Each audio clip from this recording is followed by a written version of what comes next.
Okay, so before I decide to work on my actual backdrops, which will be removable, I'll explain more of that in the future, I've decided on doing and completing my rock work, as you can see here, and color in the landform areas before I start putting the vegetation in after the backdrops go in. This is my finished rock work. A lot of the rock in the Parry Sound, Muskoka, Central to Northern Ontario area is basically granite, gray and limestone mixed in with iron deposits. So you can see all these rusty effects to the rock. The iron gets exposed to the air and rain and starts oxidizing.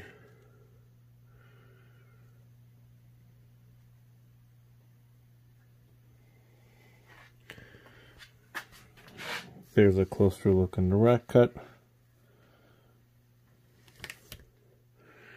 And then there is this one over here, sorry for the shakiness.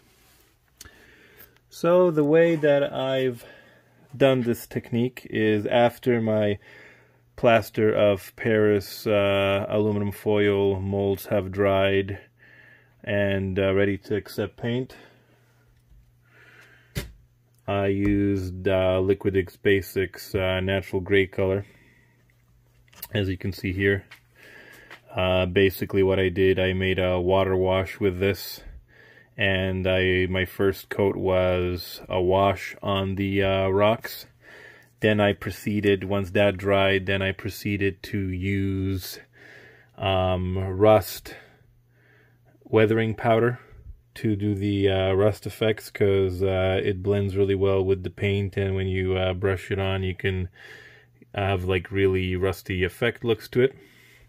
Then what I proceeded to do after that dried is I basically sprayed it with Krylon matte finish art fixative. It's basically a matte clear coat to seal the base layer in, and then I proceeded to dry brush a combination of diluted natural gray with white to give some mid highlights, as you can see in the stones.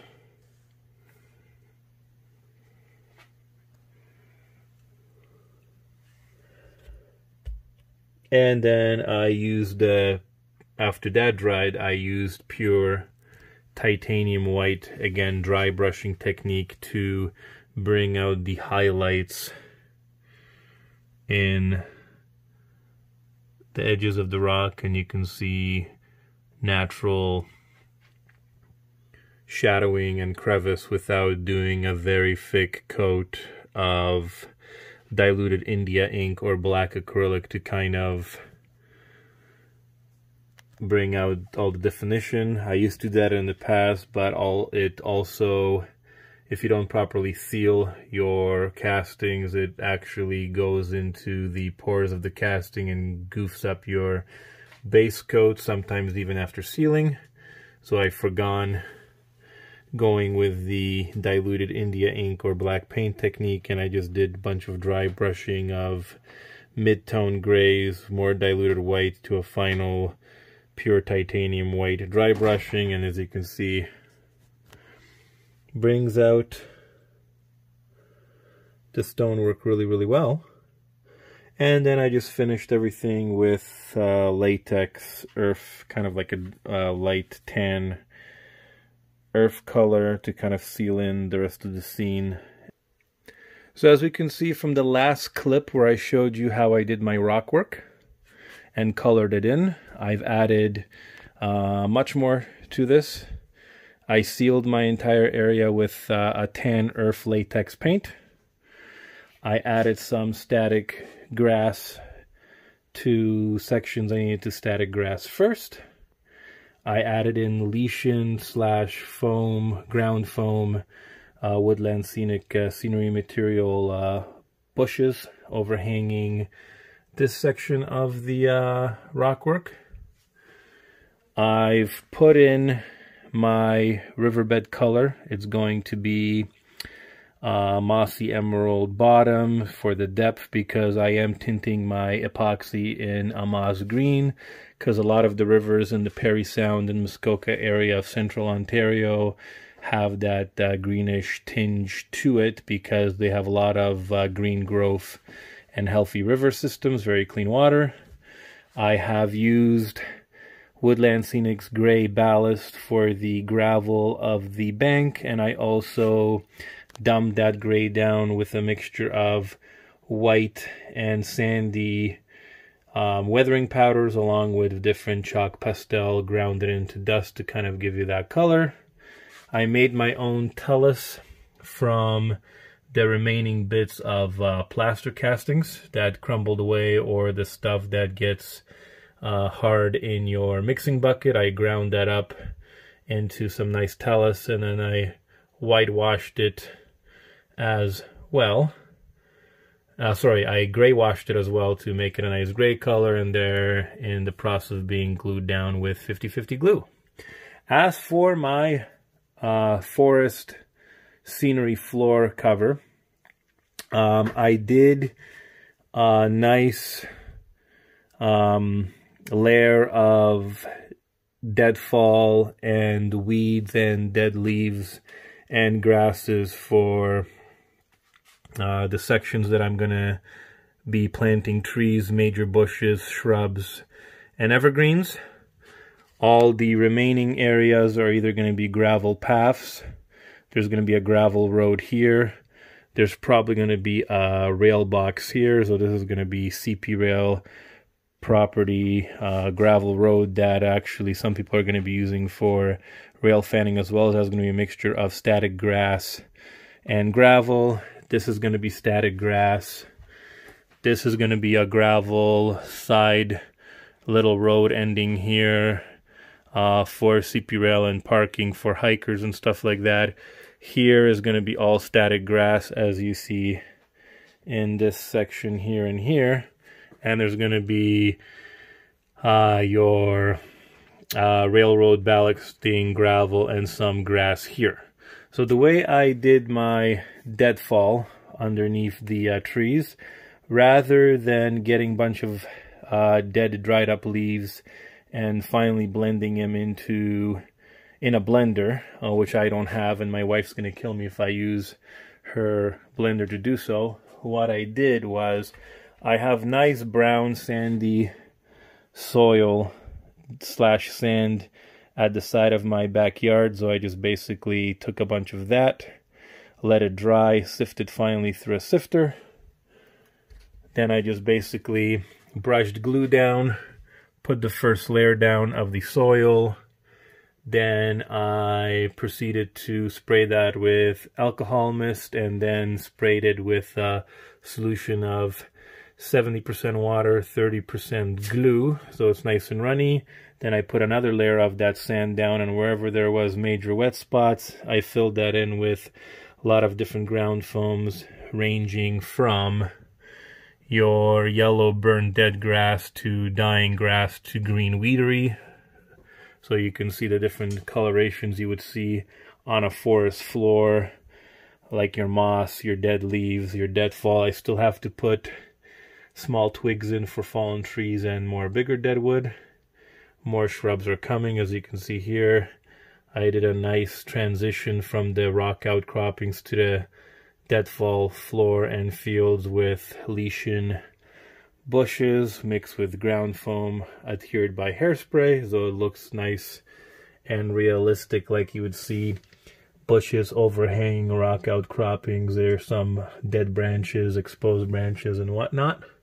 So more to come on this. A couple of weeks I'm going to be pouring my water. The reason why I'm not pouring it anytime soon, I have a set of moose and beavers on order from Miniprints. It's a new company by a fellow model railroader out of Toronto. He does 3D printing for very inexpensive. I will show you a link in the description below to his website. I have the beavers and moose on order, and as you can see here, there is starting the formation of beaver dam.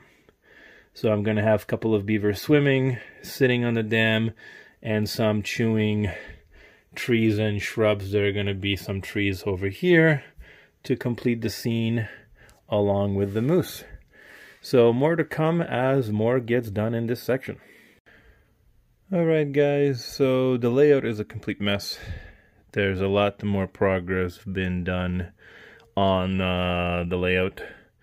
I started one of my building kits that I will get to into more detail when I do the final reveal, but there's a couple of the walls going up and the colors I've chosen for the model, so that's slowly coming along, and that's going to be the rail transfer boxcar facility here. I've worked on the road. What I did was start putting in expansion joints with just black household latex paint because it's nice and thick, and then I dumbed it down with sponging of gray a little bit to hide the cracks, make it a little more believable, and I did that all throughout. Still have to dumb down some of these areas here. The road is fully finished.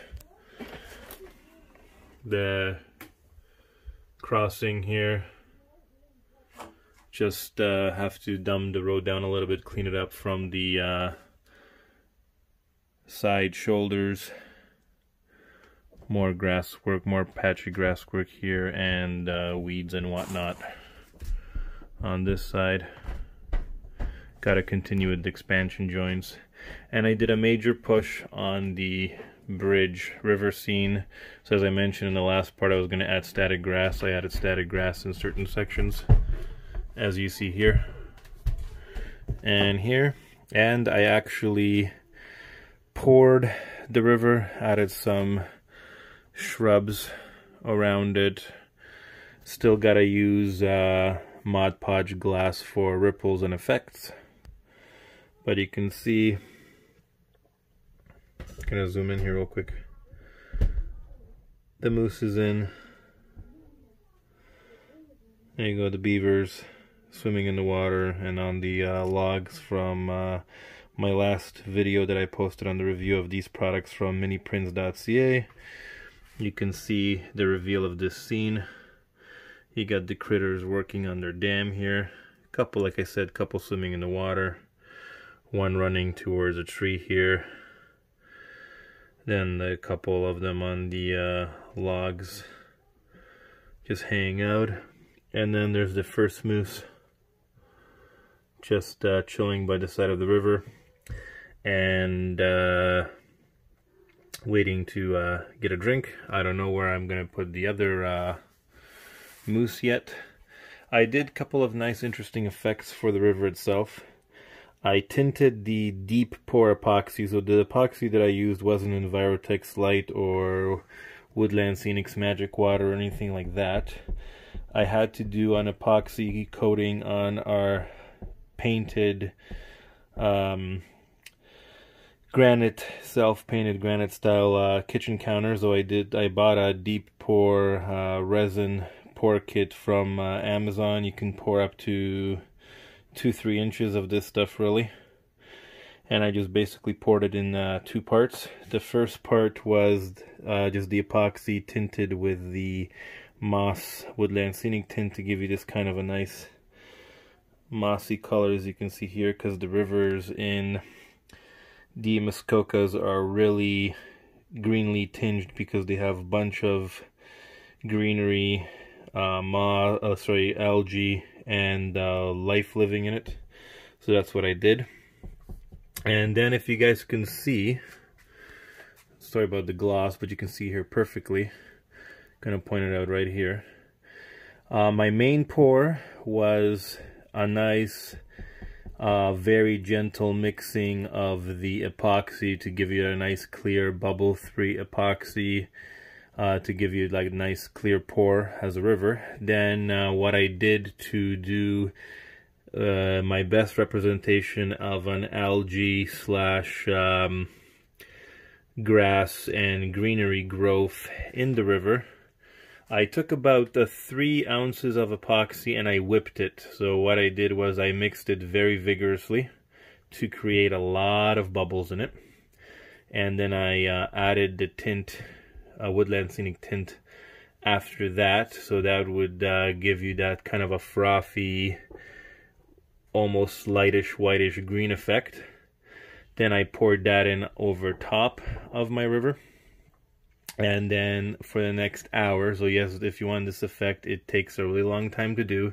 For the next hour, I used a combination of blowing through a straw with my breath, and then using a small butane torch to pass over the top of the epoxy to blow out any bubbles. And you are going to have a lot of air bubbles with this frothing technique, but if you take your time and you sit with it for about an hour, you will get this kind of a nice coloration technique in the water if you want to model realistic algae blooms or just like fig grass and vegetation growth in the river, which is what I was going for, and I think it came out really well, and it's going to blend in really well after I do all the ripple effects in the water in the near future.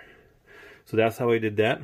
Time consuming, but I think it turned out really good. I like this deep pour epoxy because you can again pour it in one shot. Only thing I didn't like, I thought my bench work was level. It actually was off by a little bit because you can see most of the epoxy pulled down here, and you have a thinner coat in the back. So I was off level just a little bit.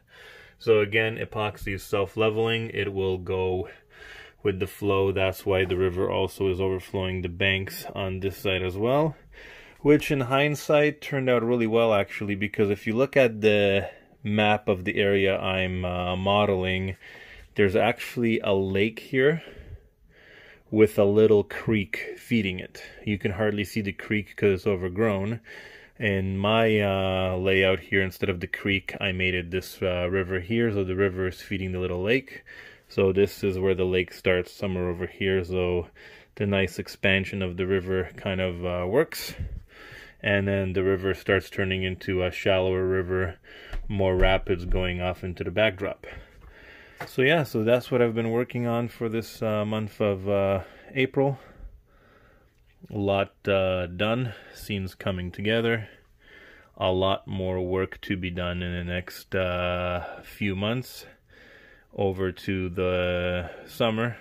Hopefully everything starts opening up again then, so I can enjoy some summer activities. If things will still be closed because of the showstopper, and human interaction is going to be limited, I'm going to be focusing on the layout as much as possible. But yeah, guys, that's pretty much it. As always, thank you for watching, liking, commenting, and sharing, and I will see you in the next update. Take care.